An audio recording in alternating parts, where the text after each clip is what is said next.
머리가 좋은 그 아이를 낳고 싶은 마음에 첫째를 임신하고 태교로 수학의 정석을 풀고 클래식을 듣고 피아노를 배웠다고 합니다. 그리고 출산하기도 전에 이미 수백만 원치 유아책하고 교구를 장만을 했어요. 그리고 계획을 세웠습니다. 이 아이를 영재원에 보내고 민족사관고등학교를 보내고 하버드를 보내야겠다 계획을 세웠어요. 그렇게 그 아이가 태어났습니다. 5살 때 영재 판정을 받았어요. 엄마는 야, 내 계획대로 되는구나 라고 생각을 했습니다. 그리고 이제 아이가 영재 판정을 받고 난 이후에 영어 유치원을 보냈어요. 근데 영어 유치원을 다니는데 뭔가 좀 부족한 것 같아서 오후에 영어 학원을 보냈습니다. 너무 아이는 힘들어하고 싫어했지만 막 때려서 야, 그래도 악기는 하나 해야지. 첼로를 시켰어요. 야, 운동도 하나 해야지. 아이스하키를 시켰습니다. 근데 애가 조금 크면서 원하는 만큼 성과가 안 나오는 거예요. 그 아이가 점점 성격이 소심해지기 시작했습니다. 점점 어느 날부터 애가 손톱을 물어뜯기 시작하는 거예요. 근데 이게 심각한 수준인 거예요. 그러니까 얘는 손톱을 따로 깎을 필요가 없어. 평소에 다 물어뜯어가지고 없어지니까. 사춘기가 되었습니다. 어느 날 침대 난관을 부수기 시작했어요. 대학을 갔습니다. 무기력증에 빠져가지고 아무것도 안 하는 거예요. 그때서야 이 부모가 정신을 차리기 시작했습니다.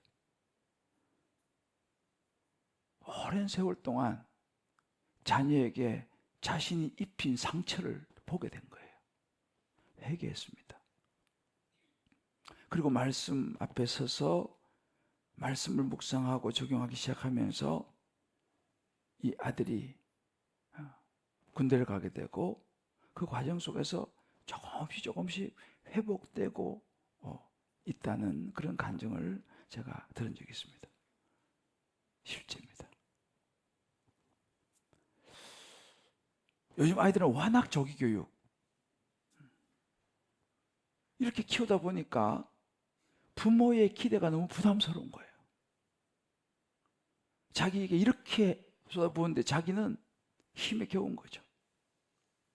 부담이 됩니다. 이게 스트레스로 나타나요. 그리고 부모가 딱 짜놓은 그 각본대로 성장하다 보니까 자기는 없습니다. 그러다가 이제 조금 지나면 사춘기가 되기 시작하면서 혼란스러운 거예요. 난 도대체 뭐지? 이렇게 전쟁이 시작이 됩니다.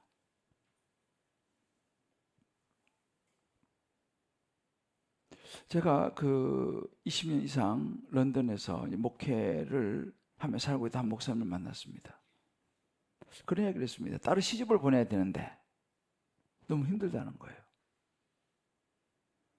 왜냐하니까 딸이 그러는 거예요. 아빠, 정말 사귈 만한 애가 없어요. 만날 만한 형제가 없어요.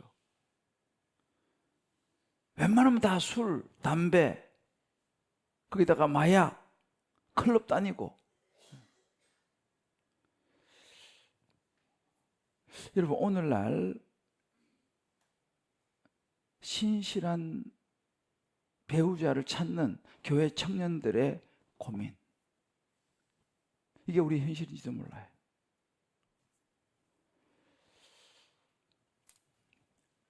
유다를 침략한 바벨론의 느부갓네살 왕이 계획을 세웁니다. 유다 귀족들 중에서 지적인 능력이 뛰어나고 외모도 출중하고 이 성품도 좋은 그런 소년들을 포로 끌고 갔습니다. 여기서 말하는 소년들이라고 하는 이 소년은 10세에서 15세 전후를 이야기해요. 그러니까 한 10세에서 한 17세 그 사이에 있는 자녀들을 이야기하는데, 그래서 이 바벨론으로 말하자면 선발 데리고 가서 교육과정, 바벨론의 교육과정을 공부시켰습니다. 그리고 장차 이 왕을 잘 모실 수 있는 궁중 신하로 만들 계획을 세웠어요. 그리고 3년 동안 그 바벨론의 학문, 언어, 심지어 음식까지 먹도록 했습니다. 이름도 바꿨습니다. 우리나라 옛날에 창시계명이라는 게 있지 않습니까? 일제식민시대에 다니엘이라고 하는 이름은 하나님은 나의 심판자다, 하나님입니다. 근데 이름을 벨드사살, 바벨론 신이 인생을 보호한다 라고 하는 이름조차도 바꿨습니다. 소위 말하면 인간을 바꿔버리는 거죠. 어린 아이 때부터 철저한 바벨론 교육을 통해서. 엄청난 위기입니다. 지금 우리가 살고 있는 이 세상 교육도 가만히 보면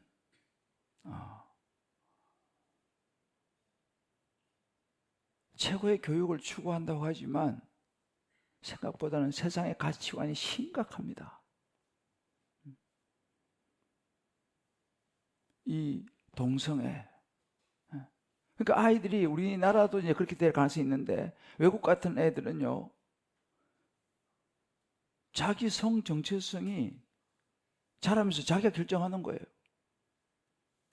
여자로 태어났는데 나는 남자 같아, 그러면 그게 남자인 거예요. 이게 뭐 혼란스럽습니다. 그 소년들 중에서 다니엘이 있었어요. 기막힌 환경이죠. 그런 잡혀가서 그런 바벨론 교육을 받고 했던 그 소년들 중에 다니엘. 근데 이 다니엘은 그런 환경 속에서 뜻을 정합니다.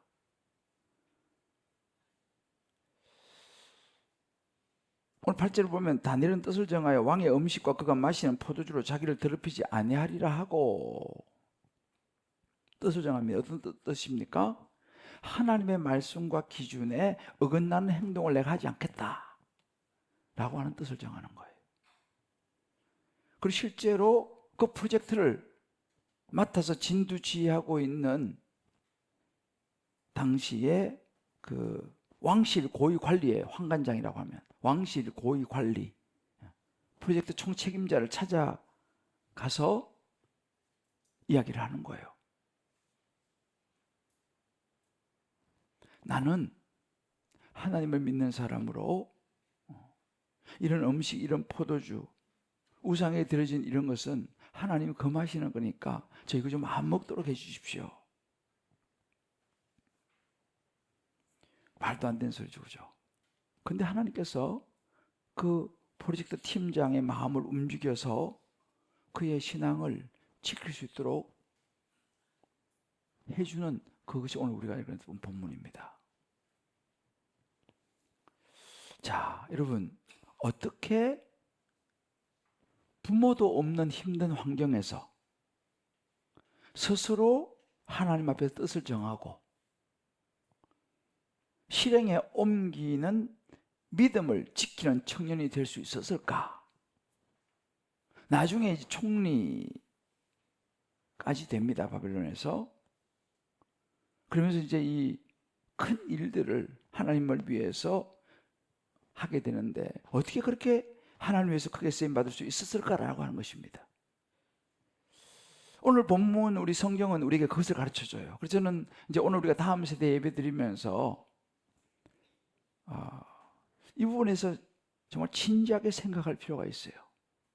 그리고 우리 주님기쁨의 교회 모든 우리 가정들, 자녀들이 정말 이런 다니엘로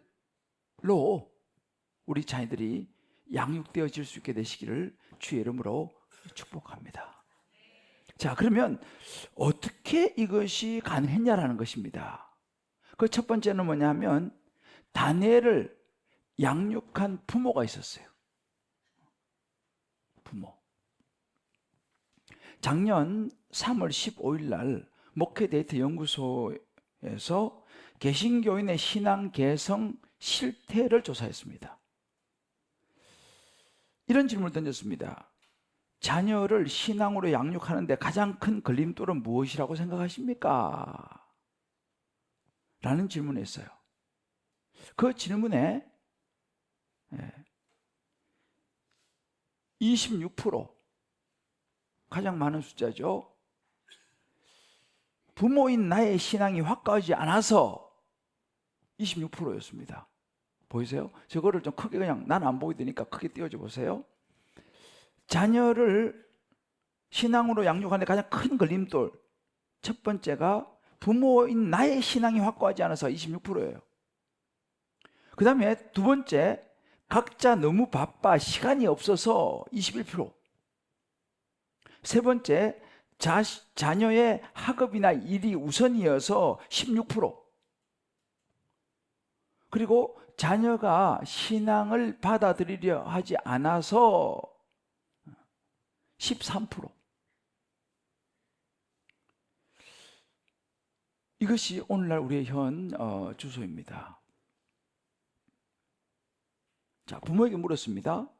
자녀를 신앙으로 양육하기 위한 노력을 얼마나 했습니까? 라고 질문 던졌어요. 그랬더니만 40%가 자녀의 신앙 양육을 위해서 노력을 하지 못하고 있다라고 대답을 했습니다. 이거 최근 이야기입니다. 자녀는 우리도 알다시피 부모의 양육에 가장 큰 영향을 받습니다. 이 다니엘이 포로로 이제 바벨론으로 붙잡혀 가기 전날 밤, 다니엘의 부모는 뭘 했을까? 저는 생각해 봤어요. 내일이면 이제 포로로 이제 붙잡혀 갑니다. 우리도 뭐 군대 보내고 그런 거 하잖아, 그죠? 뭐 군대하고는 또 차원이 다르죠. 이건 포로로 이제 외국으로 붙잡혀 가는 거예요. 그 전날 밤에 여러분이라면 뭘 하겠습니까? 내일 이제 우리 자식이 먼 바벨론 나라로 이제 포로로 붙잡혀 가는 거예요.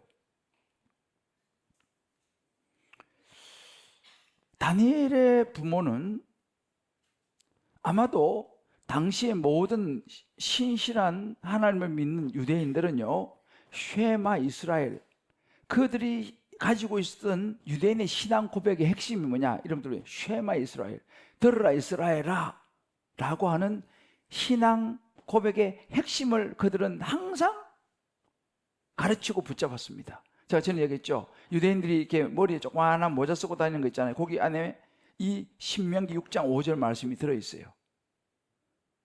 신명기 6장 5절 말씀 보게 되면 이런 구절입니다. 너는 마음을 다하고 뜻을 다하고 힘을 다하여 내 하나님 여호와를 사랑하라. 요게 이제 그 유대인들이 머리 이렇게 조그마한 모자 쓰고 다니는 거기 그 구절 넣고 또 집 문설주에 또 이걸 써놓고 하여튼 모든 곳에 다 있는 것이 뭐냐면 신명기 6장 5절입니다. 마음을 다하고 뜻을 다하고 힘을 다하여 내 하나님 여호와를 사랑하라. 아마 이 이야기를 다니엘 부모는 분명히 해주었을 거예요. 그러면서 6장 6절로 왜 이런 이야기를 해줬냐라는 이유가 나옵니다. 하나님께서요, 이스라엘 백성들에게 말합니다. 오늘 내가 내게 명하는 이 말씀을 너는 마음에 새기고, 그 다음에요, 부모인 너가 마음에 새기고 내 자녀에게 부지런히 가르치며, 어떻게 가르치라 하냐면요, 자, 요건 같이 한번 읽어봅시다. 시작. 집에 앉았을 때든지 길을 갈 때든지 누워있을 때든지 일어날 때든지 이 말씀을 강론할 것이며, 너는 또 그것을 내 손목에 매며 기호를 삼으며 내 미간에 붙여 표로 삼고 또 내 집 문설주와 바깥문에 기록할지니라. 아멘. 하나님께서 유대 백성들에게, 부모에게 이야기했습니다. 부모에게, 자녀에게 이것을 가르치되 집이나 길 갈 때나 누워 일어날 때 내 손목에 미간에 붙이고, 그래서 여러분들 그 모자 그거 쓰고 다니는 게요, 거기 들어있어요. 표로 삼고 집 문설주 바깥문에 유대인들은 이렇게 하고 있습니다. 아마도 다니엘 부모님은 떠나가는 아들, 그것도 포로로 가는 아들을 붙잡고 이 이야기를 했을 거예요. 제가 보지 않았지만 틀림없습니다. 왜? 가장 중요한 거니까. 여러분, 이게 성경이 우리에게 보여주고 있는 것입니다. 성경은요, 자녀의 신앙교육의 책임이 부모에게 있다는 것을 분명하게 이야기해 줍니다. 부모가 이렇게 해야 된다. 여러분, 어린 시절에 부모의 양육, 방식, 부모가 보여주는 모습들은요, 자녀에게 아주 결정적입니다. 이것은 우리의 경험을 통해서 알 수 있어요. 저의 경우를 봐도 그렇습니다. 내가 어떻게 하다가 목사가 되었나 이런 생각을 한 번씩 해볼 때가 있어요. 어떻게 하다 목사, 저희 집안에는 뭐 친척이고 뭐 목회자 아무도 없어요. 우리 가문에도 다 시골에 김씨, 시조 공동체예요. 다 유교 제사 지내고 참 우리 아버지만 예수 믿었어요. 어떻게 제가 목사가 됐냐 들어보니까 늘 새벽 기도를 하여튼 자다가 눈 뜨면, 그때는 한 방에 다 잠을 잤으니까 방 한 방에 뭐 다 자잖아요, 시골에. 자다가 눈 떠보면 우리 어머니 없어. 또 자다가 눈 뜨면 새벽기도 갔다 오셔갖고 머리맡에 앉아가지고 성경을 보는 거예요. 우리 어머니는 참고로 초등학교밖에 안 나오셨어요. 그러니까 머리에 성경을 보는 거예요. 그리고 저는 또 자죠. 또 기도를 하는 거예요.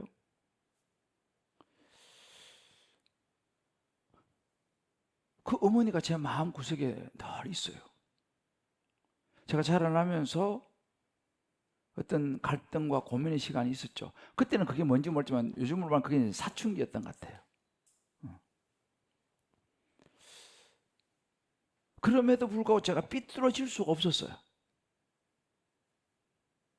자라나면서 이런저런 또 죄의 유혹이 오기도 했어요. 지금까지 살아오면서. 물론 그 순간에 하나님도 생각났죠. 그러나 어머니의 그 기도의 모습이 떠올라서 제가 죄를 지을 수가 없었어요. 마지막에는 돌아섰어요. 난 이럴 수 없다. 내가 하나님 믿고 우리 어머니가 나를 위해서 그렇게 기도하시는데 내가 이렇게 하면 안 되지. 마지막은 그것이 제게 중요한 포인트가 됐어요. 결국 돌아보면 저희 어머니의 삶이요 모습이었습니다. 저희 어머니가 많이 배우셔가지고 성경을 많이 알아서 저한테 성경을 가르쳐주고 그런 적은 없어요. 한 번도 목사가 되라고 한 적도 없어요. 심지어 제가 나중에 하나님이 저를 부르셔서 제가 목사가 되겠다고 우리 어머니에게 이야기를 하니까 우리 어머니가 제게 그렇게 얘기했어요. 지금도 잊어버릴 수가 없어요. 야, 너 그 길이 어떤 길인지 알고 갈라 하나? 어떤 길인지 알고 네 갈라 하나? 하고 찬성하지 않으셨어요. 걱정을 하셨어요. 그게 제 눈에 비친 저희 어머니의 신앙의 모습이었고 삶이었어요. 그 장신대 박상진 교수님이 교회 학교 위기 요인 진단 분석 연구를 했습니다. 그 결과에 따르면 교회 학교 위기 요인인 첫 번째가 교육 내용이나 교사가 아니라 부모 요인이 83.2%였어요. 두 번째가 학교 요인이었어요. 74.1%.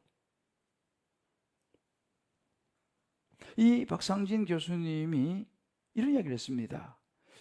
교회 학교 학생의 약 25%가 교회를 빠지는 이유는 부모가 학원에 보내기 때문이라고 응답했다 라고 이야기했어요. 그러면서 시험 기간에 교회에 나가지 않고 공부하기를 바라는 부모에게서 아이들은 예배와 하나님보다 더 중요한 것이 있다는 것을 배우게 되고 언제든 교회를 떠날 수 있는 준비가 되었다.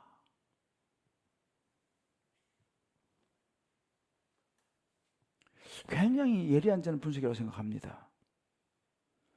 이런 소리 없는 출애굽 현상, 요즘 우리 출애굽 보고 있잖아요. 교회로부터 떠나는 현상, 이것이 지금 오늘날 우리 자녀에게서, 우리 청소년들에게서, 우리 청년들에게서 일어나고 있습니다. 벌써 그 준비가 중고등학교 다닐 때부터, 심지어 초등학교 다닐 때부터 부모의 그 마음을 자식들은 다 알거든요. 하나님보다, 예배보다 더 중요한 것이 있다는 걸 배우는 거예요.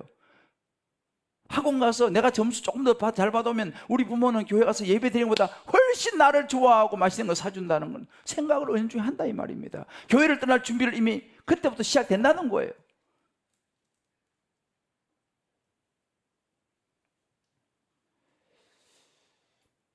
우리의 자녀 교육의 문제는 자녀를 사랑하지 않기 때문에 일어나는 게 아니라 지나치게 자녀를 너무 사랑하고 과도하게 사랑하기 때문이라는 것입니다. 여러분 잘 아시는 엘리 제사장, 하나님이 엘리 제사장을 책망할 때도 네 아들들을 하나님 나보다 더 사랑하는구나 라고 책망했어요.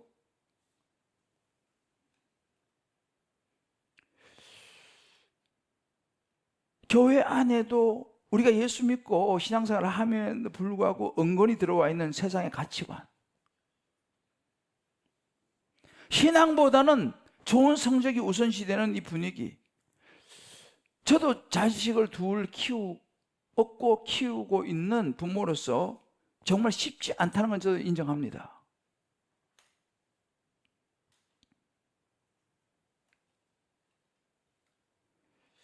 여러분 선악과는요 치명적인 유혹이라고 저는 말하고 싶어요. 선악과는 치명적인 유혹입니다. 왜? 보암직, 먹음직, 지혜롭게 할 만큼 탐스러운 거예요. 선악과가 별로 그런 매력이 없으면 선악과를 누가 먹습니까? 정말 세상의 가치관을 우리가 이겨내기가 정말 어렵습니다. 왜? 세상이 다 그렇게 가니까. 그것을 넘었을 때에 다니엘이 나타나는 거거든요. 그것을 넘었을 때 다니엘로 양육을 할 수 있는 거거든요. 여러분 교육학적으로 자녀의 양육은 어릴수록 좋다는 얘기 많이 들어보셨을 거예요. 초, 중, 고, 대학. 근데 대부분의 기독교인들을 보면 약 80%가 18세 이전에 예수님을 영접했다라는 통계가 있어요. 그러니까 4세에서 14세는 예수님을 가장 순전하게 영접할 수 있는 그런 나이라는 거예요. 그래서 우리 다음 시대가 얼마나 중요한지 모릅니다. 4세에서 14세는 정말 순전하게 받아들일 수 있는 그런 나이고 18세 이전에 대부분은 예수님을 만난다는 것입니다.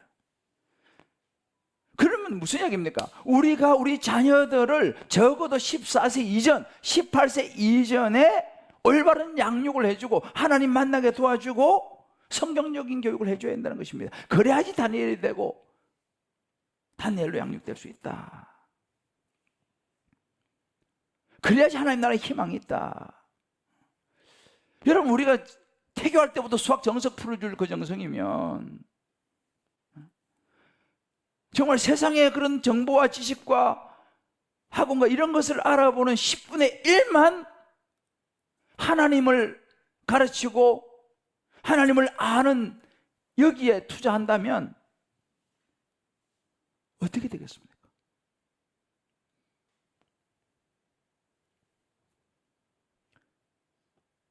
학원은 좋은 학원을 서로 소개해주고 찾는데 우리 교회도 다음 세대에 대해서 어떻게 하면 다음 세대를 잘 세울 수 있을까? 정말 부모님들이 나서가지고 같이 고민해야 되지 않을까요?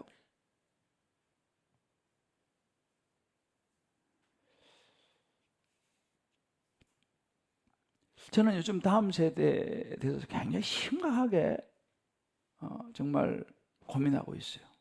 어제 제가 다음 세대 교육자들 다 있는 데서 그런 이야기를 했습니다. 그래서 제가 기도하면서 이대로는 안 된다. 오늘 우리 다음 세대 예배 드리는 것도 좋지만 이 세상 가치관을 이겨낼 수 있는 것은 영의 생각. 영의 생각을 하려면 말씀과 기도가 있어야 한다는 거죠. 그래서 저는 내일부터 매일 밤 9시에 줌으로 오지만 20분 동안 다니엘 21일, 다음 세대는 다니엘 21일 90 기도를 제가 내일부터 시작합니다. 그래서 여러분들이 정말 우리 주님 기쁨의 교회 자녀 다음 세대를 위해서 20분, 유튜브 딱 들면 20분 금방 가버려요. 여러분의 자녀가 지금 아직 이미 다 장성해서 시집장가 다 갔다 하더라도 참여하셔서 다음 세대에서 기도해 주시길 바라요. 우리 다음 세대 사역자들이 인도할 겁니다. 20분이면 그렇게 길지 않은 시간이에요. 21일 동안 우리가 정말 다니엘을 생각하면서 기도하려고 합니다. 여러분 동참해 주실 거죠? 9시 8시 50분에 링크가 올라가고 기도를 위한 음악이 나옵니다. 그러면 일찍 50분이나 8시 50분부터 들어오셔서 그냥 기도하고 계시면 돼요. 9시 시작하고 9시 20분까지 21일 다니엘 기도회, 우리 다음 세대를 위해서 이 세움 예배를 기점으로 해가지고, 그럼 21일 하면 끝나느냐? 그건 아니에요. 그 다음에 또 20일이 나올지도 몰라. 하여튼 중요한 것은 계속 기도해야 됩니다. 지금 제가 우리 주님 기쁨의 교회 다음 세대의 돌파구를 일단 기도하자. 교육자들 다 다음 세대 사역자들 전부 다 참석해라.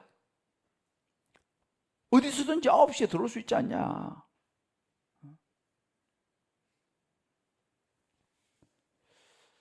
우리가 마음 모아서 기도했으면 좋겠습니다. 정말 나라를 위해서도 기도해야 되는 거예요.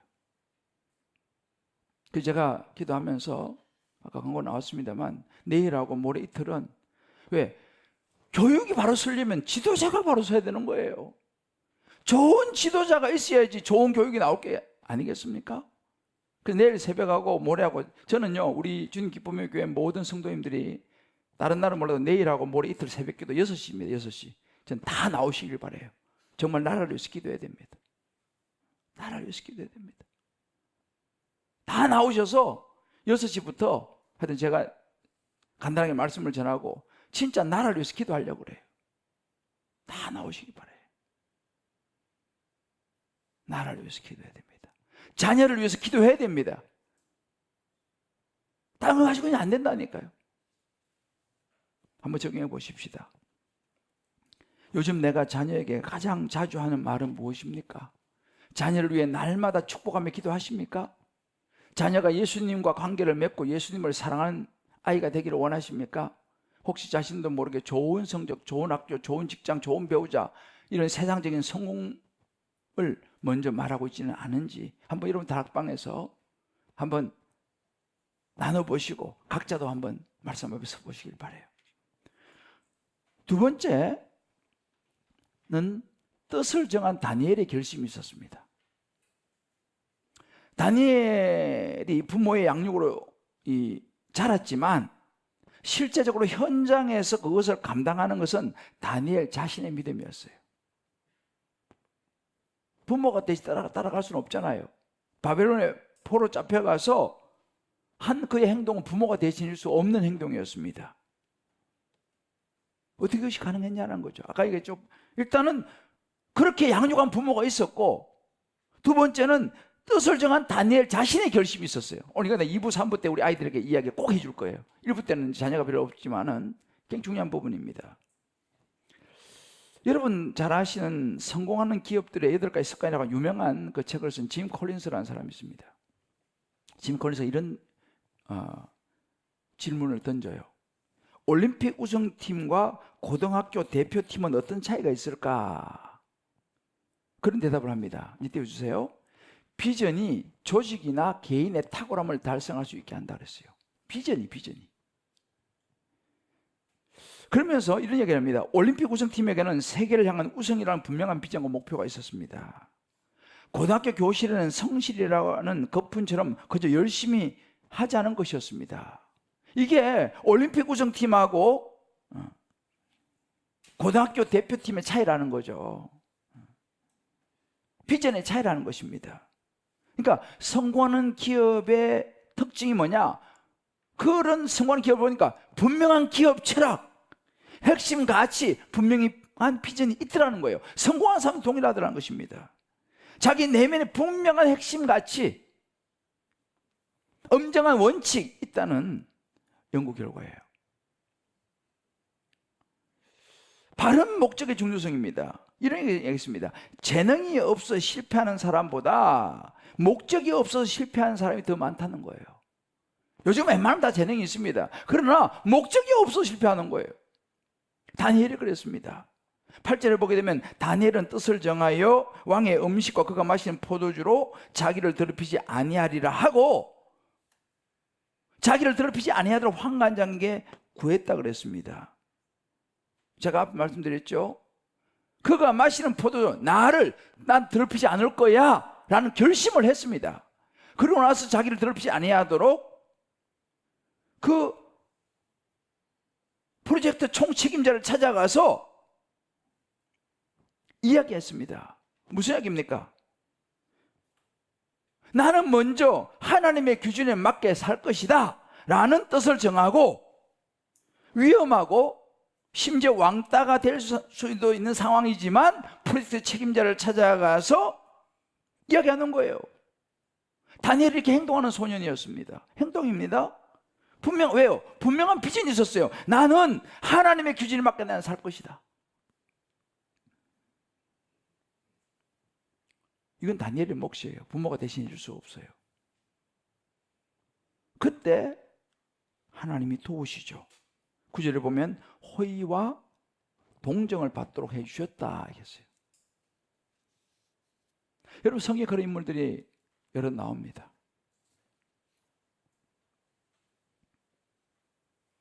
요셉도 그랬어요. 여러분, 요셉도 참 쉽지 않은 환경 속에 있었지만 그 마음에 분명한 하나님에 대한 마음이 있었어요. 그것이 보디발의 아내의 성적인 유혹을 뿌리치게 했어요. 감옥의 억울함을 이길 수 있도록 해줬습니다. 여러분 잘 아는 여호수아 갈렙도 마찬가지입니다. 12 정탐꾼이 정탐을 갔을 때에 10명은 안악 자손을 보고 상대가 안 됩니다. 우린 도저히 못 이깁니다 라고 다 부정적인 이야기를 했을 때에 여호수아 갈렙은 달랐습니다. 아닙니다. 하나님이 함께 하시면 우리 이길 수 있습니다. 10명은 안 된다고 그러고 2명이에요. 소수입니다. 소수. 그래서 민수기 14장 24절 제가 가끔 인용하는 구절입니다. 그러나 내 종 갈렙은 그 마음이 그들과 달랐다고 그랬어요. A different spirit입니다. 여호수아와 갈렙에는 그들의 마음속에는요 different spirit이 있었어요. 다른 스피릿이 있었다 이 말입니다. 하나님의 영의 스피릿이 있었어요. 결국은 그들이 나중에 땅을 차지하게 되겠죠. 지금 우리 다음 세대에게, 우리 자녀에게 필요한 것이 뭐냐? 바로 다니엘처럼, 요셉처럼, 여호수아 갈렙처럼 하나님 말씀을 붙들고 행동하는 different spirit입니다. 그렇게 살아보는 것입니다. 주일에 예배를 우선하는 것입니다. 말씀과 큐티 시간을 갖는 것입니다. 그럼 공부 언제 합니까? 게임하는 시간 줄여야죠. 유튜브 보는 시간 줄여야죠. 때로는 잠자는 시간도 줄여야죠. 왜요? 시간은 제한되어 있습니다. 예수 믿는 사람한테 시간이 2배로 주어지는 거 아니잖아요. 시간은 주어져 똑같습니다. 그러니까 예수 믿는 사람은 더 부진할 수밖에 없는 거죠. 왜? 분명한 하나님을 위한 분명한 기준을 지키려고 하면 더 힘드니까, 시간이 필요하니까 주중에 더 집중해서 공부할 수밖에 없죠. 왜? 주일에는 예배 드려야 되니까. 제가 지난번에 한번 간증했지 않습니까? 이건 제 경험입니다. 주일날 토요일 날 점심 이후에 주일까지 저는 아무것도 공부할 수 있는 여건이 전혀 안 됐습니다. 그래서 저는 주중에 정말 죽으라고 공부했습니다. 왜? 주말은 4시간이 안 되니까. 그러다 보니까 사실은 뭐 저는 대학 다닐 때 정말 하고 싶었지만 저는 여자 만나는 거 뭐라 그러죠? 미팅? 그죠? 나 그것도 한 번도 못했어요, 솔직히 저는. 물론 제가 마음속으로 좋아하는 여자는 있었지만 이렇게 누구 소개받아서 소개팅이라 그러나요? 그런 게 있잖아요. 만나가지고 뭐 이렇게. 저는 솔직히 대학 때 한 번도 그걸 못했어요. 왜? 그거 하려면은 주말에 해야 되는데 난 주말에 교회 가야 되거든. 저는 그런 걸 한 번도 못 해봤어요.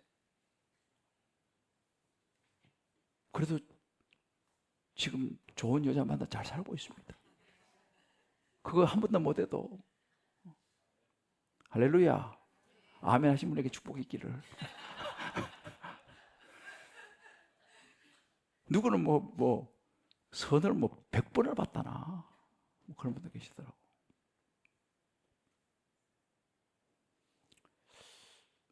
적용입니다. 예수님을 먼저 믿은 부모로서 오늘 어떤 결심을 하시겠습니까? 다니엘처럼 나는 하나님 앞에서 이렇게 살겠다. 믿음의 결단은 무엇입니까? 우리 첫 번째는 부모예요. 두 번째는 자녀입니다. 예를 들어 하나님 위한 꿈과 비전을 갖기, 밥 먹기 전에 기도하기, 예배 시간에 집중하기, 주일 거룩하게 지키기, 친구에게 예수님 전하기 등. 이건 우리 자녀들에게 오늘 2부 3부 때 이야기할 거예요. 우리 청년들에게 내가 이야기할 거예요. 오늘 자녀와 함께 앉아서 여러분 오늘 집에 가시면요, 우리 집 신앙의 기준을 한 가지 한번 정해보세요. 우리는 예수 믿는 가정으로 이것만 우리 꼭 지키자.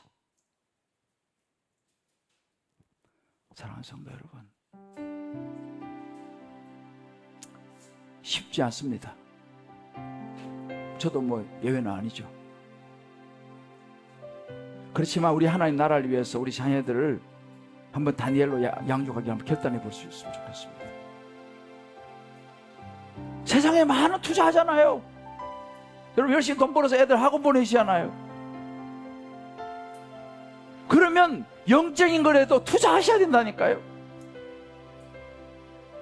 관심을 가셔야 됩니다. 여러분 다음 세대 우리 청소년부, 청년부 관심을 가지셔야 되는 거예요. 오늘 이제 우리가 좀 이따가 이제 우리 레이토로교 이제 나오셔서 찬양 해주실 텐데, 이 오병이어 혼 약정이 있어요.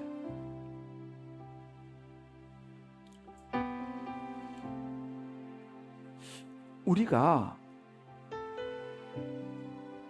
정말 다음 세대를 위해서 나는 목사님 저는 애들 다 키웠는데요, 우리 손자 손녀라 생각하시고 여러분 관심 가지시길 바랍니다. 또 손자 손녀 있는 분도 계시고 여기 안 계신다 하더라도 그것이 하나님 기뻐하시는 일이거든요.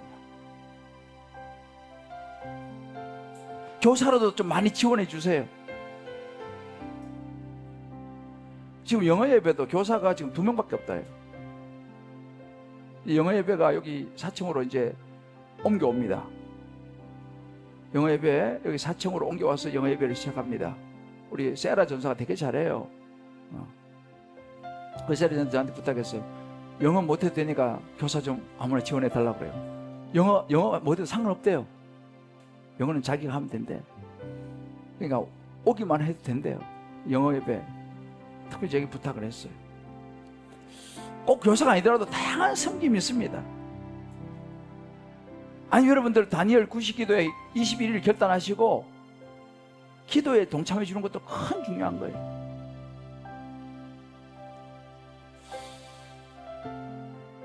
저는 제 마음의 소원이 그래요. 우리 교회가 다음 세대가 제가 개척을 했을 때 우리 애 2명 가지고 시작했어요. 주일학교 없었으니까 제가 개척하니까 우리 딸 아들 2명밖에 없었어요. 그러더라니까요. 아무도 없으니까 제가 사랑의 부목사단이 개척해 놓으니까 개척해서 어느 날 그러는 거예요. 아빠 우리는 그냥 사랑의 교회 다니면 안 될까? 없으니까 애들이 그러면 야 그래도 우리 교회 와야지. 아빠가 담임 목사인데 저는 우리 주님 기쁨의 교회 다음 세대를 다시 일으키고 싶은 열망이 있어요. 그건 제 혼자는 안 됩니다. 교육자들 힘만으로 안 돼요. 여러분들이 도와주셔야 돼. 할렐루야. 여러분 기도해 주셔야 돼요.